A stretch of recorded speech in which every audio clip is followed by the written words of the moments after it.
13h en temps universel, 13h partout en Côte d'Ivoire. Bienvenue sur la première chaîne audiovisuelle de Côte d'Ivoire. Bienvenue dans votre journal.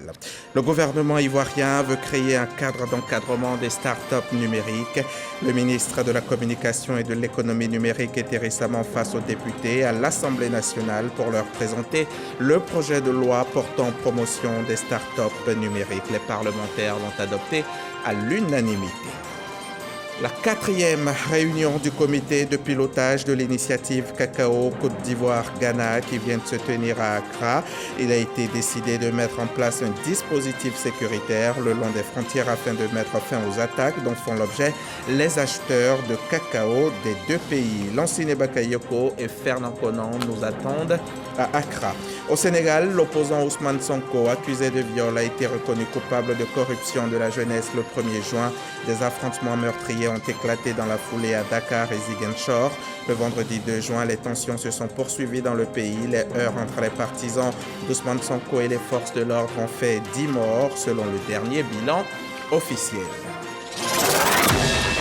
Et je vous le disais au sommaire, le ministre de la Communication et de l'Économie numérique était récemment à l'Assemblée nationale pour présenter et défendre un projet de loi, celui portant promotion des startups numériques, un secteur désormais encadré par des accompagnements fiscaux, douaniers et administratifs. Les députés unanimement ont dit oui à son adoption.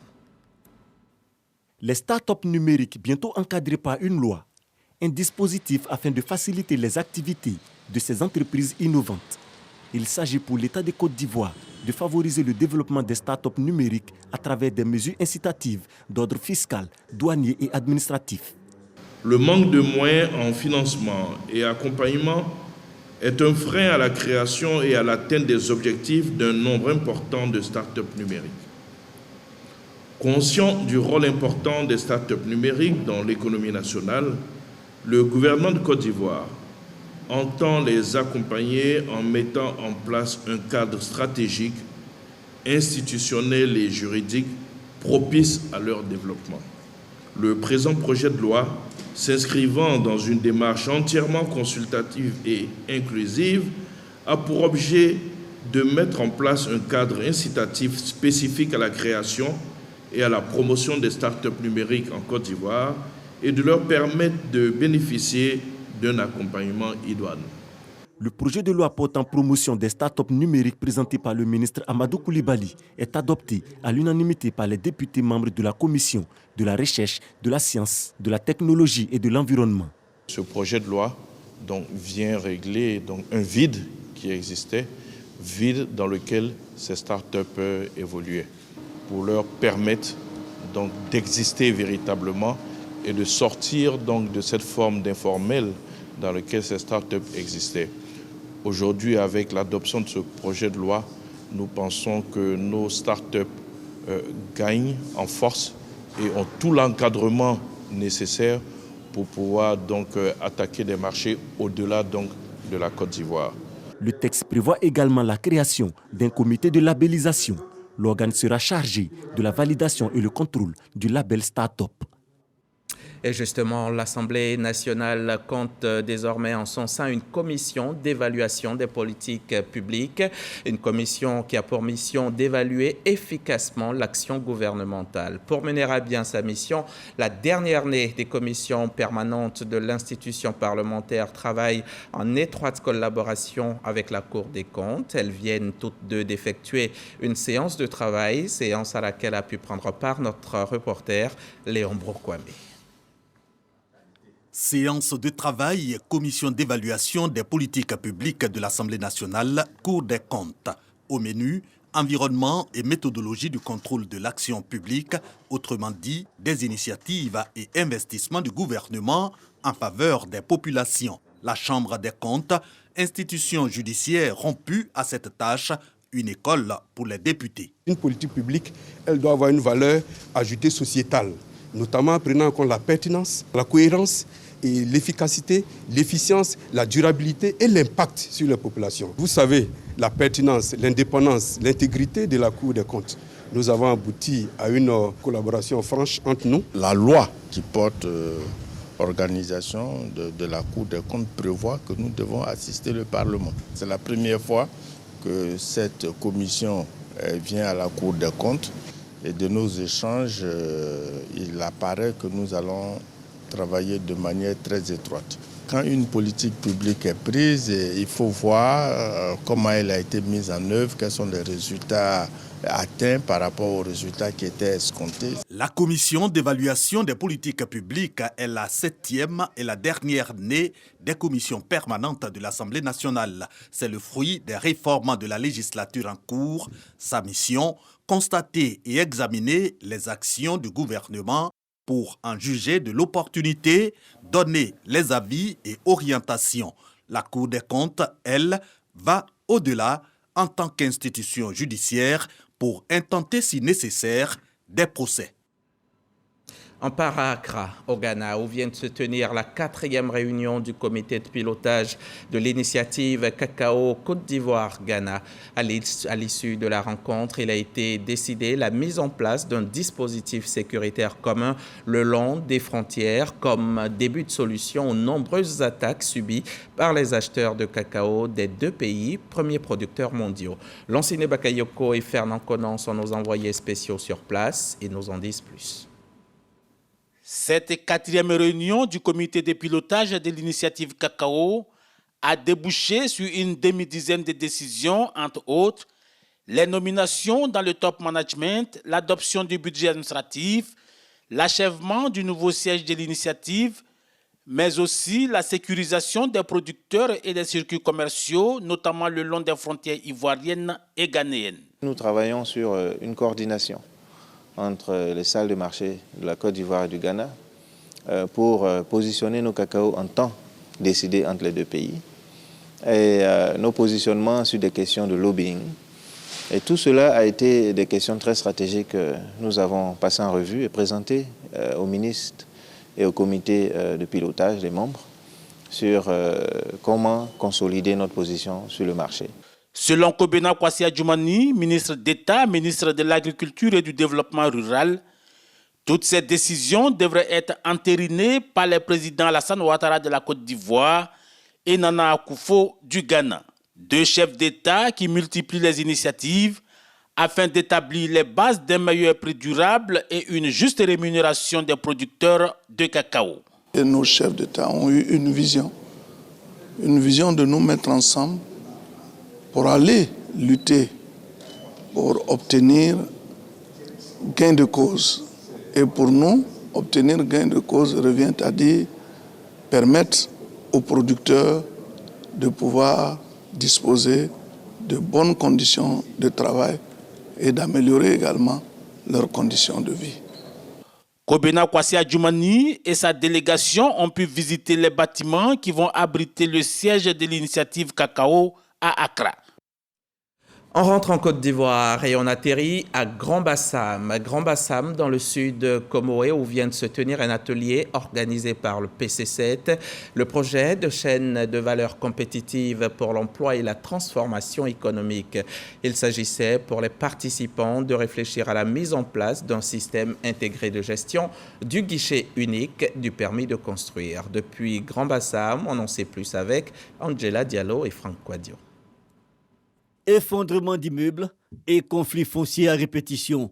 Le gouvernement y fait face par la mise en place d'un guichet unique du permis de construire, une façon d'assainir l'activité foncière. Et de cette initiative découlent plusieurs projets soutenus par la primature, dont le système intégré de gestion du guichet unique du permis de construire. Ce système va permettre une réduction significative des problèmes relatifs à l'obtention du permis de construire par la diminution du nombre de procédures qui passe de 22 à 10, mais aussi une réduction significative des délais. De 162 jours, on passe à 76. Puis l'amélioration de l'indice de contrôle qualité de la construction de 9 à 15 sur 15. L'État de Côte d'Ivoire marque sa ferme volonté de lutter efficacement contre l'anarchie dans le secteur de la construction et de l'urbanisme. Il entend, à travers ce dispositif, créer une synergie d'action des parties prenantes par la mise en commun de leurs moyens, à l'effet de rendre les contrôles des constructions beaucoup plus efficace.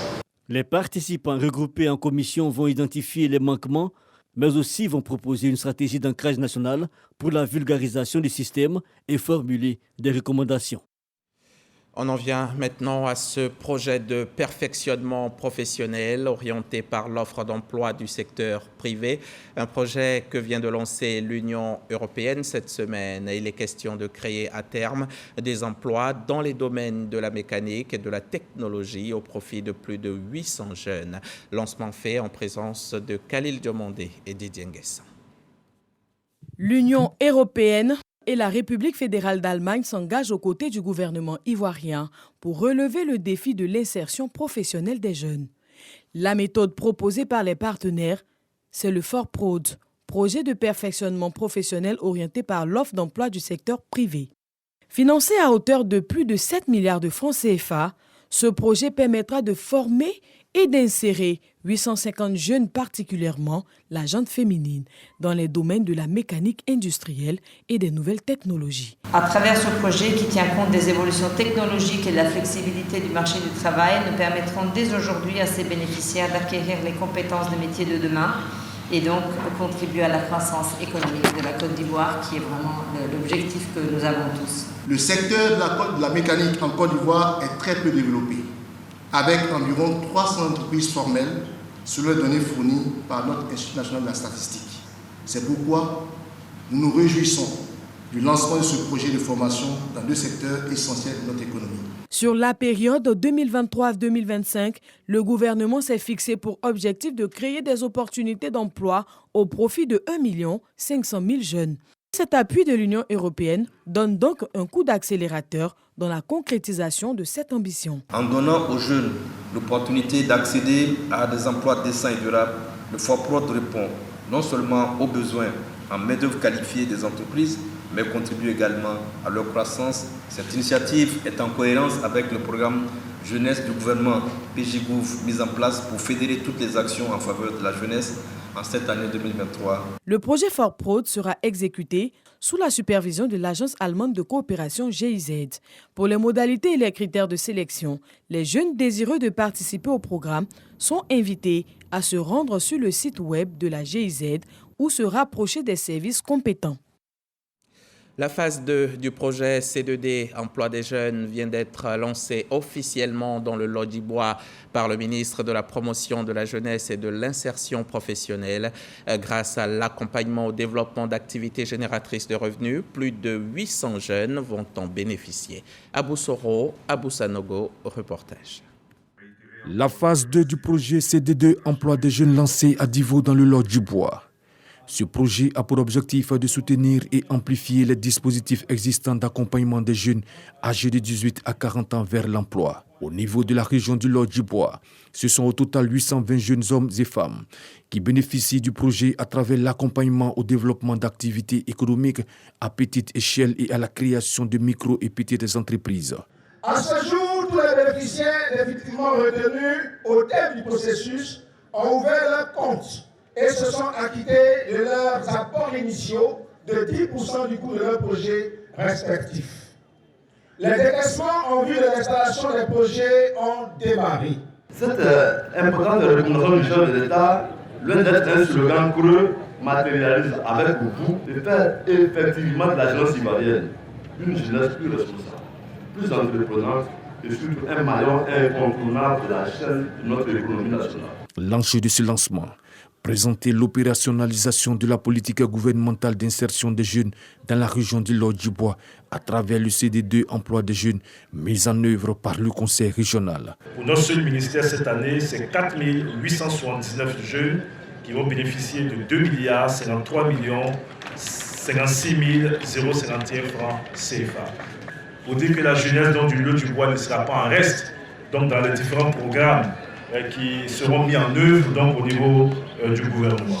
Les régions bénéficiaires de cette phase 2 du projet sont le district de Yamoussoukro, la région du Bélier, l'Amé, l'Agnébitiassa, le Kabadougou, le Moronou, le Bokle, San Pedro, le Haut-Sassandra, les Grands Ponts, le Lodibois, l'Ifou, le Sud-Komoé et le Gontougou. 498 jeunes filles, toutes craques en mathématiques, en classe de 3e ou de terminale, viennent de s'affronter lors d'une compétition à travers des épreuves pour désigner la Miss Mathématiques la plus calée d'entre elles toutes. Les compositions se sont déroulées pour Abidjan au lycée Sainte-Marie de Cocody et pour l'intérieur du pays, c'était au lycée Mami Adjoa de Yamoussoukro. D'autres précisions avec Laure Goretti et Alexis Ouedraogo. 498 candidates composent pour la 17e édition du concours Miss Mathématiques. 2 centres sont choisis pour la session, le lycée Sainte-Marie d'Abidjan avec 320 candidates et le lycée Mami Adjoa de Yamoussoukro avec 178 candidates. Bon, j'ai décidé de prendre part à ce concours juste parce que d'abord, je suppose que j'ai une base en maths. Lorsque nous sommes dans les lycées, les garçons ont plutôt l'habitude de minimiser les filles.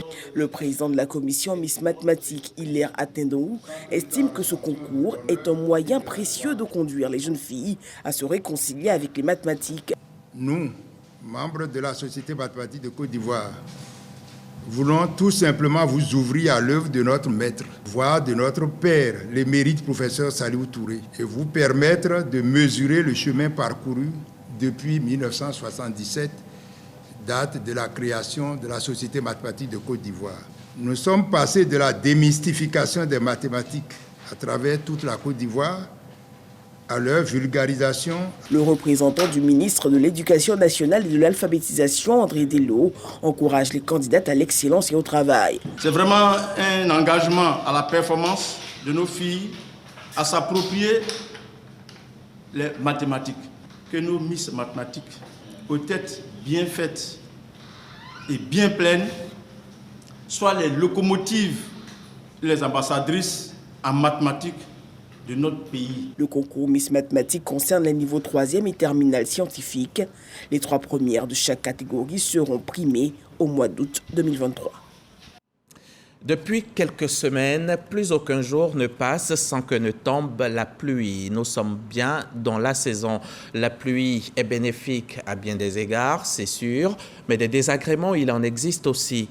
Dans cette période, il n'est pas rare d'assister à des glissements de terrain par-ci ou des inondations par-là. La Côte d'Ivoire a d'ailleurs déjà enregistré quelques drames il n'y a pas si longtemps, mais cette année, il n'est pas question de revivre ça. La pluie ne doit plus tuer. Pour cela, il faut quitter les zones à risque, les zones susceptibles de connaître ce genre de situation. C'est un appel des autorités, ces autorités qui ont aussi entrepris de curer les caniveaux et de construire de nombreux ouvrages de drainage. Un ensemble de dispositifs que Grace Kando a pu visiter pour nous. Elle nous en parle maintenant. Forte pluie à Mosikro, sous-quartier de la commune d'Atekoubé. Quand il pleut, on n'est pas en sécurité. Parce qu'on est en bas des collines. Quand l'eau remplit, ça déborde dans les maisons. Quand ça remplit dans les maisons, on a la difficulté. Pour se coucher, ça dérange tout le monde. Le quartier, c'est dangereux. Mais comme on n'a pas les moyens, on est obligé de faire avec. La Sodexam annonce pour cette saison de pluie 2023 des quantités importantes de pluie. Nous avons commencé avec des petites pluies depuis le mois de mars. Et aujourd'hui, en mai-juin, nous rentrons vraiment dans les périodes critiques. Plus particulièrement, le mois de juin serait le pic de la saison des pluies. Il était attendu pour cette année des quantités de pluie excédentaires supérieures à 850 mm de pluie sur mars à juillet. En comparaison par rapport à l'année dernière qui a eu 1116 mm de pluie pour la même période, nous serons une période excédentaire en quantité de pluie supérieure à la moyenne qui est de 850 mm de pluie sur les 3-4 mois donnés. Éviter des situations de catastrophe émanant des éboulements, glissements de terrain et autres phénomènes liés à la saison des pluies à travers le district, des volontaires dont cette association mise sur la sensibilisation. Et nous sommes là aujourd'hui pour leur dire qu'en cas de pluie, il peut y avoir des inondations, il peut y avoir des éboulements. Et pour des personnes vivant des zones à risque, nous sommes passés là pour les sensibiliser et leur demander simplement de quitter ces lieux. Des actions qui cadrent avec la vision du gouvernement. Pour cette saison, Un slogan, Opération Saison des pluies, 0 victime c'est possible, accompagné d'actions fortes, notamment le déguerpissement. Cette année, il y a 25 nouveaux sites à risque identifiés par les communes. Ce sont ces sites-là qu'on a déguerpis cette année. Et les travaux de curage vont continuer, même pendant la saison des pluies, pour nous assurer qu'on réduit les risques vraiment d'inondation et pour éviter, n'est-ce pas, les pertes en vies humaines. Nous avons sensibilisé beaucoup avec les mairies. L'ONAD a fait la sensibilisation. L'Office national de protection civile a fait la sensibilisation dans toutes les langues. Après, on a envoyé des mises en demeure. On donne un délai aux gens pour partir. Mais ceux qui ne partent pas au bout de ce délai n'ont pas d'autre choix que de recourir à la force. À cela s'ajoute l'opération pré-saison lancée depuis quelques mois, une initiative de l'Office national de l'assainissement et du drainage qui consiste à curer les ouvrages d'évacuation des eaux pluviales. C'est une opération qui se déroule dans tout le district d'Abidjan. L'entretien des ouvrages a lieu en permanence sur toute l'année. Tous les ouvrages de drainage des eaux pluviales sont pris en compte dans cette opération. Aussi bien les grands comme les bassins tampons que vous voyez au carrefour de l'Indénié, comme les barrages de Créteurs, comme par exemple celui de Bonoumen, de la Palmeraie derrière le 35e. Tous ces ouvrages-là sont des ouvrages qui sont conçus et réalisés pour gérer les eaux de pluie. Le gouvernement ne baisse pas la garde, il entreprend plusieurs actions. Avec le financement de la Banque mondiale, il a obtenu 155 milliards de francs CFA pour la construction d'ouvrages de drainage des eaux pluviales.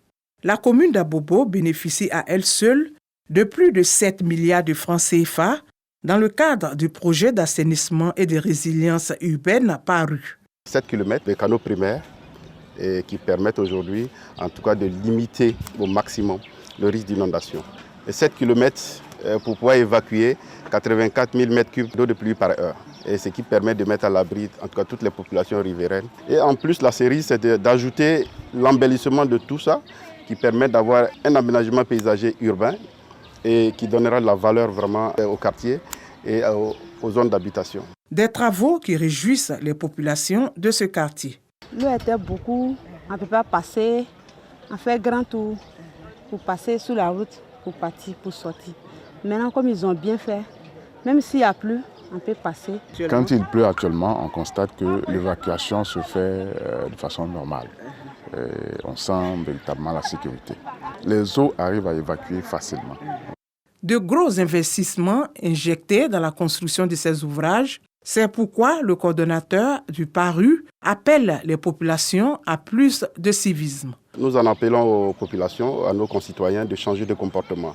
Les canaux qui sont là ne sont pas faits pour reverser les eaux usées ni les ordures ménagères. Et donc, il faut que chacun puisse avoir un assainissement autonome afin d'éviter les rejets des eaux usées dans ces canaux et leur permettre de jouer leur rôle qui est celui d'évacuer les eaux de pluie et de les protéger contre les inondations. Ces ouvrages permettront l'évacuation de 184 m3 d'eau par seconde, permettant ainsi le drainage de toutes les eaux de pluie qui tombent dans les sous-bassins versants des quartiers d'Agoueto et d'Ndotré à Nkwakouté. Saison des pluies en Côte d'Ivoire, au cœur du dispositif de prévention, un document signé Grace Kando. Parlons de pluie et de ses conséquences. Le quotidien gouvernemental Fraternité Matin a fait les frais de la forte pluie qui s'est abattue avant-hier sur Abidjan. C'est une inondation des locaux au vrai sens du mot, au grand désarroi des agents. L'eau qui est montée soudainement a envahi l'imprimerie, noyant équipements d'impression et documents d'archives. Il a fallu l'intervention des sapeurs-pompiers militaires pour aider à évacuer cette eau ennemie. Evelyne Yoboué, Victorine Yao Yoboué. Une partie du bâtiment de Fraternité Matin, en particulier l'imprimerie, totalement inondée. Les dégâts sont énormes. Les équipements d'impression, des archives de plus de 50 ans sont sous les eaux. Il n'y a pas eu de perte en vie humaine, donc on a déjà coupé l'électricité pour éviter justement qu'il y ait des risques donc, de court-circuit au niveau de l'imprimerie. Forcément, on a eu des dégâts sur le matériel, puisque c'est quand même des dégâts des eaux. Hein. On a la balle à rotative qui permet d'imprimer tous les quotidiens de la place. On a aussi le CTP qui permet de graver les plaques. On a aussi nos archives qui sont au sous-sol. On a aussi Edipress qui fait la distribution des journaux, qui est aussi au sous-sol et qui, avec l'équipe, etc., donc il y a aussi des des pertes en matériel informatique. Et on a besoin juste qu'on puisse évacuer l'eau et puis procéder vraiment à un inventaire exhaustif pour pouvoir avoir l'étendue donc, des dégâts au niveau du sous-sol. Mais ce qui est clair pour l'instant, nos activités sont stoppées pour l'instant. La météo annonce une forte pluie les jours à venir. Les populations sont donc invitées à la vigilance. Notons que le ministre de la Communication, des Médias et de la Francophonie, Amadou Coulibaly, s'est rendu sur les lieux pour le constat. On va quitter les locaux de Fraternité matin en espérant que les dégâts ne soient pas énormes. On va parler santé. L'autisme, vous connaissez peut-être, c'est un trouble du développement qui se manifeste par une altération de la communication et des interactions sociales. La cause n'est pas connue et aucun traitement médical n'existe pour le moment, mais grâce à une prise en charge pluridisciplinaire, il est possible d'améliorer la qualité de vie des personnes autistes tout au long de leur vie. Didier Nguessan a suivi pour nous un atelier d'apprentissage ainsi qu'une séance d'échange entre des parents d'enfants autistes et des spécialistes. À vous, Didier Nguessan. Des échanges entre parents d'enfants autistes et des spécialistes de la prise en charge. Un cadre qui met en relation les professionnels et les parents pour un meilleur encadrement de leurs enfants avec des troubles de neurodéveloppement. L'enfant, il y a des thèmes, par exemple, qu'il peut ne pas comprendre. Il faut parler avec des choses concrètes, des images, des pictogrammes, ou bien il faut parler dans un premier temps avec de la guidance en accompagnant les gestes. Coaching des parents, mais aussi ateliers thérapeutiques pour les enfants en situation de handicap. Coloriage, tir au but, fabrication de colliers avec des perles, tout est mis en œuvre pour renforcer leur apprentissage. Les résultats satisfont les parents. L'enfant avait été diagnostiqué un TDAH, c'est-à-dire un trouble de l'attention avec hyperactivité plus, mais aujourd'hui il est super calme. Il y a l'enfant qui commence à s'ouvrir un peu plus, ça lui permet de pouvoir connaître d'autres personnes, de ne pas se rester renfermé sur lui-même à la maison. Sans cette aide de l'association, consulter 6 spécialistes, le pédopsychiatre, le neurologue, l'orthophoniste et les éducateurs spécialisés entre autres, coûte cher. La prise en charge par mois est de l'ordre de 800 000 francs CFA selon les spécialistes, sans compter les frais de dépistage. En plus de ces coûts, les parents font face également à des pesanteurs sociales. Depuis 2016, Apt Autisme Côte d'Ivoire a pris en charge près de 300 enfants autistes. Certains professionnels ne sont pas toujours faciles d'accès. Donc organiser cette activité, ça permet de mettre un pont entre les parents et les différents spécialistes. Si la science ne permet pas actuellement de guérir de l'autisme, les enfants autistes ne sont pas condamnés pour autant à l'enfermement. Une découverte précoce de leur statut et un suivi médico-social adéquat peuvent permettre de réaliser d'importants progrès. On en vient à ce tournoi de football qui a opposé récemment les hommes en armes et les civils à l'initiative de l'association chrétienne Le Missionnaire. Un moment de convivialité entre civils et militaires pour créer la cohésion et instituer un espace d'échange et de partage. On retrouve Didier Nguessan. Cette fois, il commente le travail de Patricia Kwako. Ambiance bon enfant entre 8 équipes composées de policiers, de pasteurs, de coiffeurs, de gendarmes et de forces armées. Elles se sont affrontées dans un match de football à l'occasion de la journée civilo-militaire. Cette journée renforce la cohésion entre les hommes en armes et les civils. La gendarmerie, c'est une force, on travaille avec la population. Voilà, c'est dans ce sens-là qu'on est venu participer à cette compétition de cohésion-là. L'objectif, c'est de nous mettre en confiance parce que les militaires, eux, sont là pour nous. L'idée, c'est d'être au contact des habitants d'Abidjan, au contact des Ivoiriens, et de montrer que les militaires français, ils sont comme eux, ils partagent les mêmes valeurs, que ce soit dans le sport, que ce soit dans la fraternité, que ce soit dans le savoir-vivre. Cet événement est initié par la Fondation Le Missionnaire, organe chrétien soucieux de la santé des jeunes et des enfants, en partenariat avec les forces françaises en Côte d'Ivoire. L'initiative, c'est permettre la cohésion, comme on le dit, pour que nos frères civils sachent que les corps habillés sont leurs frères, que les corps habillés aussi sachent que les civils là sont leurs frères. Il y a des moments où l'on pense qu'il y a des extraterrestres parmi nous. Il n'y a pas d'extraterrestres, nous sommes des frères. Quand l'autre a pu être trahi, c'est dans le cadre de notre sécurité qu'eux sont habillés. À cette 8e édition, l'équipe, le Club des Amis du Dimanche, remporte la coupe. Actualité internationale nous conduit au Sénégal où Ousmane Sonko, accusé de viol par l'ancienne masseuse Adji Sarr, a été reconnu coupable de corruption de la jeunesse le 1er juin. Des affrontements meurtriers ont éclaté dans la foulée à Dakar et Ziguinchor, ville dont le leader du parti PASTEF est le maire. Le vendredi 2 juin, les tensions se sont poursuivies dans le pays. Les heurts entre les partisans d'Ousmane Sonko et les forces de l'ordre ont fait 10 morts. Selon le dernier bilan officiel, aux dernières nouvelles, l'opposant était bloqué à son domicile, encerclé par les forces de l'ordre. Au moins 288 personnes ont été tuées et plus de 900 blessés dans une catastrophe ferroviaire ayant impliqué plusieurs trains dans l'est de l'Inde. Si les opérations de sauvetage sur le site sont maintenant terminées, de très nombreuses victimes sont toujours prises en charge dans les hôpitaux de la région. C'est la fin de cette édition. Merci d'avoir été avec nous. Je reviens demain pour le grand journal du dimanche.